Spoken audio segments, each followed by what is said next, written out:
We're going to look at Federalist 43. This is part 1.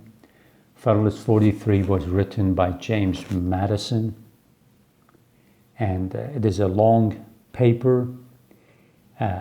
He talks about the 4th category of powers that have been given to the federal government, and he goes through them and explains these 9 different clauses that he covers in this paper. And they're all important, but the most important one is the 6th clause in this paper, which talks about federal government guaranteeing a republican form of government to every state of the union, especially the ones that will be joining the first 13 states. And the reason he does that, he says, what happens in one state can definitely affect the neighboring states.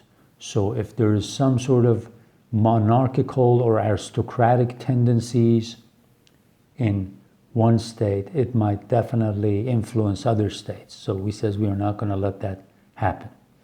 One of the ways that he doesn't explain what the republican form of government is here any more than he has already regarding what a republic is and what a republican form of government is earlier.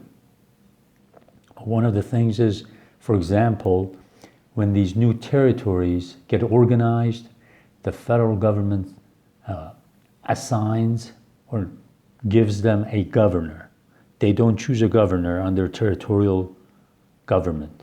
The federal government assigns a governor for them, and when these territories become populous enough, they can write a constitution and submit it to the federal government and ask to be admitted as a new state.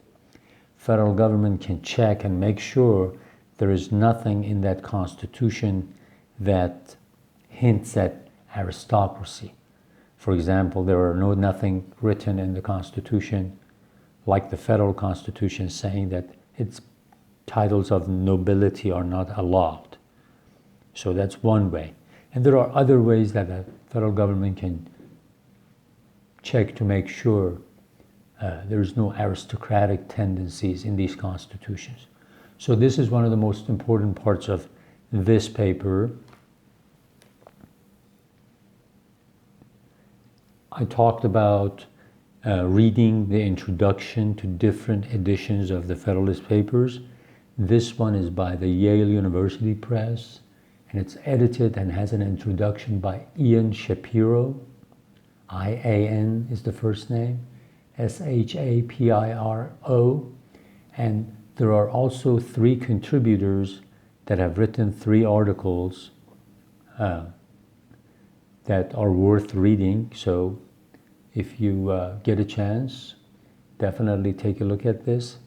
But again, when the time comes and you have the time and you have access to these books, I think it's a good idea to read these introductions, these different introductions in these different editions.